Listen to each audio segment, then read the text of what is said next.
an ye baara kɛ ni hakilina dɔw de depuis san 2012 la baara fɔlɔ dɔ de kun kɛra o ye Mali kɛ région 19 ye o région 19 ninnu na région dɔw kun b'a la olu kun tɛ se ka lawaleya parce que u danfara kun ma dɔn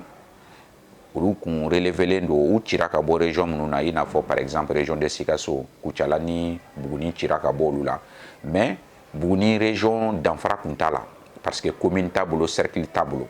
donc an y'o baara de kɛ o sariya wale in y'an permettre ka cercle minnu ka ɲi ka di Buguni ma ani cercle minnu ka ɲi ka di Kucala ma ani région kura fɛn o fɛn bɛ yen cercle minnu ka ɲi ka d'u ma an y'olu kɛ comme ça u danfara dɔnlen don bi a bɛ kɛ sababuya ye u yɛrɛ bɛ se k'u ka baaraw commencer en tant que région ni nin baara in kun ma kɛ kalafili kun tɛ se ka kɛ parce que jamana ɲɛmɔgɔw y'a ɲini anw fɛ ko an ka taa kalafili la ni nin hakilina kuraw de an ka taa kalafili la ni région 19 ye donc EJ pour que ale kun ka se k'a ka baarakɛlaw bila ka taa région ninnu na il faut k'a ka dɔn région min bɛ yen il faut k'a ka dɔn cercle min bɛ yen il faut k'a ka dɔn commune minnu bɛ yen donc an y'o baara de kɛ kun an tilalen o baara la maintenant EJ bɛ se k'a ka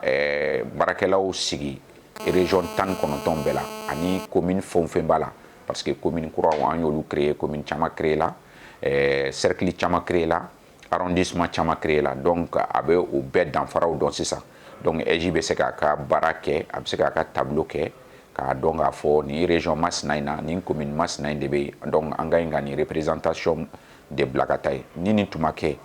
a kun tɛ se ka kɛ EJ ka baara kun tɛ se ka kɛ donc an ye EJ ka baara vraiment an ye sira yɛrɛ de d'u ma sisan pour que u ka t'u ka baara kɛ an ka région ni commune ni sigidaw bɛɛ lajɛlen na